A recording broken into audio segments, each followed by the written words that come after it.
In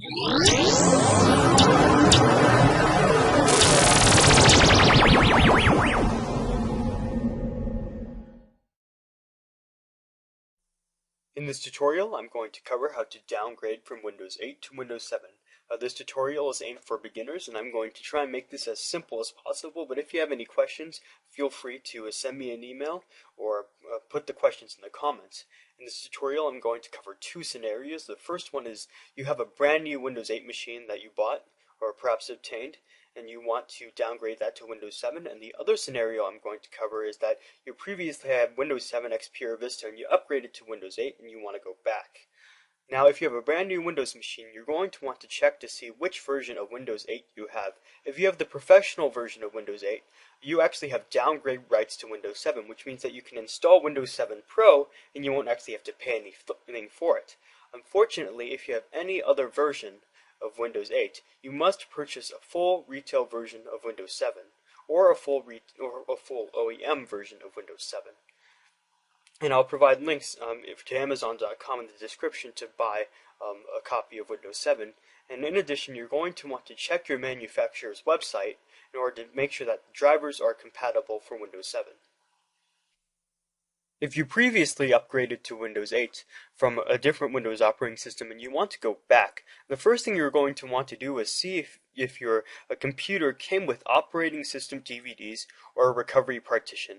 And you're going to want to consult any manuals that came with your computer for directions on that.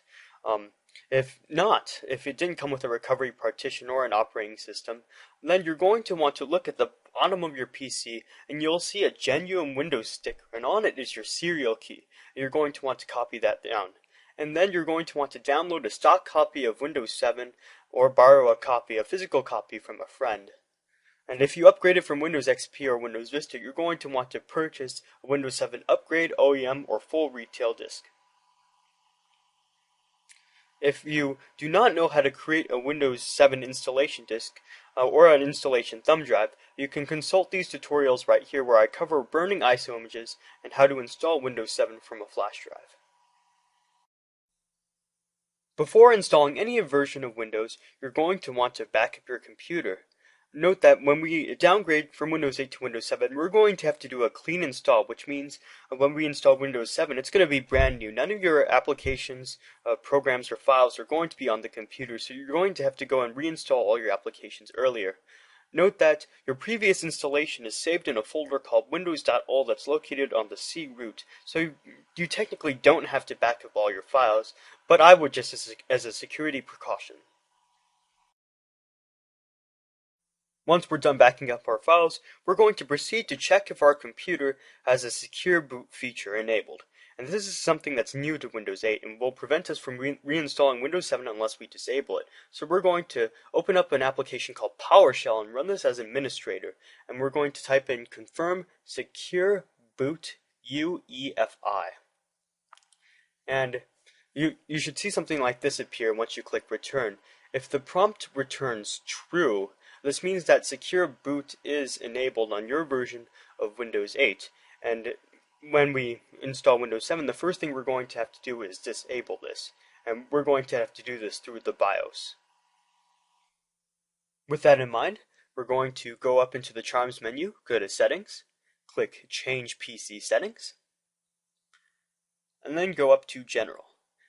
And once we're here, we're going to scroll down to the very bottom. And under Advanced Startup, we're going to select Restart Now. This will take us to this menu right here. Under Advanced Options, you're going to try and look for an option that says UEFI Firmware Settings. And if there is, click that option and look for instructions to disabling it. And note that this is only if you have Secure Boot enabled. If you don't worry about this at all. Next, we're going to insert in our Windows installation CD and restart our computer. When your computer starts, you may notice that you have a little function key that you can press to enter setup. What you're going to want to do is click that key. Usually it's F2, F6, or escape, but it depends on the manufacturer. You can find out by Googling BIOS and then the manufacturer. Once we press that key, we'll enter into the system BIOS. The first thing we want to do is to reset our boot priorities so that our CD-ROM or our flash drive is on the top of the menu. This will allow us to boot from our Windows 7 installation disk or thumb drive. Once we have that done, we're going to want to proceed to disable the secure boot feature if it's enabled. I don't have secure boot on my computer, so it's not as an option in the BIOS, but in computers that do, you should see secure boot mode somewhere in the BIOS and then the option to disable it. So once you disable that, we are free to go with our Windows 7 installation. So we're going to exit out the BIOS here. And we're going to proceed to boot from our installation DVD or flash drive. Here you'll see Windows 7 loading up right here. If you have any confusion on how this works, just check the manufacturer's website and how to navigate around the BIOS and how to boot off of an installation disk. So here we're going to proceed with the installation, and we're going to select Custom Installation. And here we're going to select our primary partition here. You'll recognize this as the one with the most disk space on typical installations. And we're going to proceed to install Windows. And this will take about 15 minutes, and you'll see the computer reboot a couple times. Once that's done, you're going to be brought to a screen right here where you'll be able to set up your computer.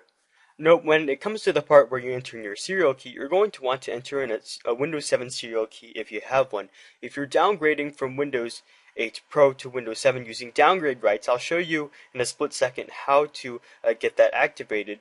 If you're using an upgrade CD, if you originally have Windows XP or Vista and you're upgrading to Windows 7, you're going to also want to follow this additional step that I'll show, but you'll want to insert in your Windows 7 upgrade serial key. So once Windows is finished setting up right here, it'll be preparing your desktop, and here will be your Windows 7 screen. Now we're going to proceed and activate our Windows 7 installation. So we're going to do this by going to Computer, System Properties, and scrolling down to the very bottom.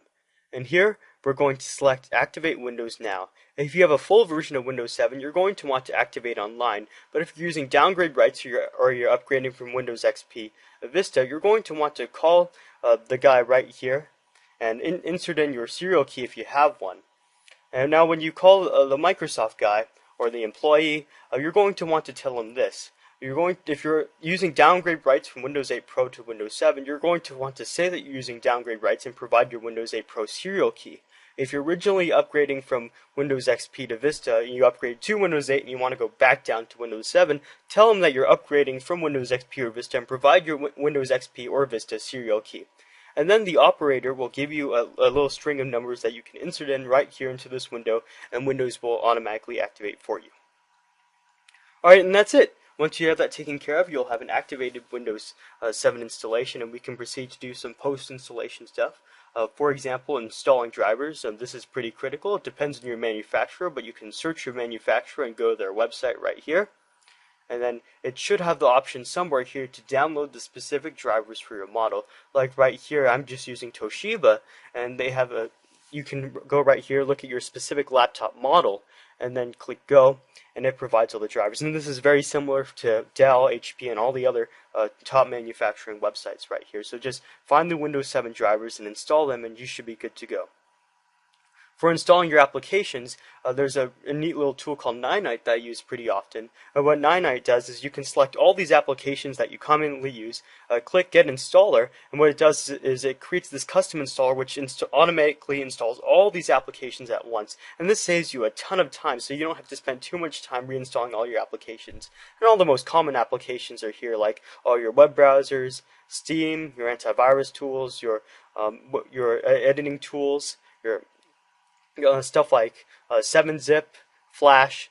So this saves you a lot of time. So once you have that, you can click Save File here, and you can run this installer, and it will install all these common applications that you use. And that's it. Now you're done. You've successfully downgraded from Windows 8 to Windows 7. And I hope this helps. For more tutorials, please go to thehackersjournal.com.